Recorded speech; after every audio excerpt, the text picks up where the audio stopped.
ازيكم يا احلى متابعين، عاملين ايه؟ يا رب تكونوا بخير وبصحة وبسلام.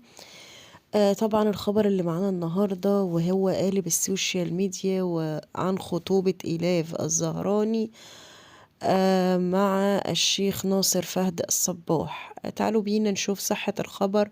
هل الخبر ده صحيح أم خاطئ؟ تعالوا بينا نشوف التفاصيل. بس قبل ما نبتدي الفيديو ما تنسوش اللايك والشير والسبسكرايب وكملوا الفيديو للنهاية فضلا منكم وليس أمر عشان تعرفوا التفاصيل.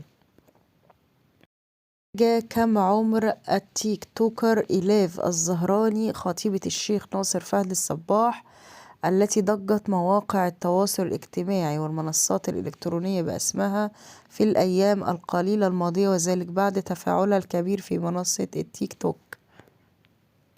التيك توكر إيلاف الزهراني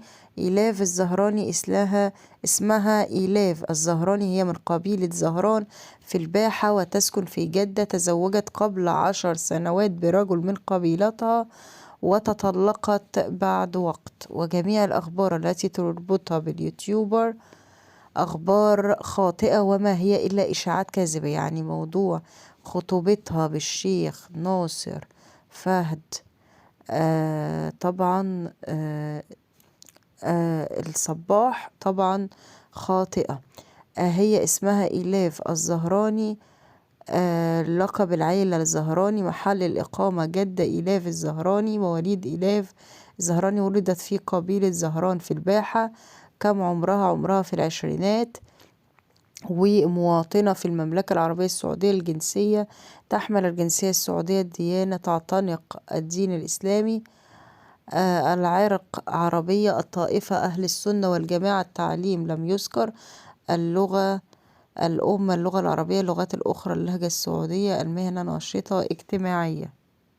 طبعا يتساءل الكثير من الناس عن خطيب التيك توكر إيلاف الزهراني وهو الشيخ ناصر فهد الصباح.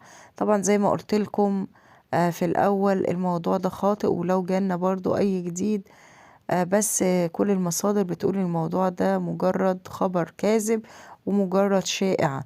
وده كان الفيديو اللي معانا النهاردة. دمتم بأمان الله وحفظه. اشوفكم في فيديو جديد وخبر جديد، ولا مع السلامة.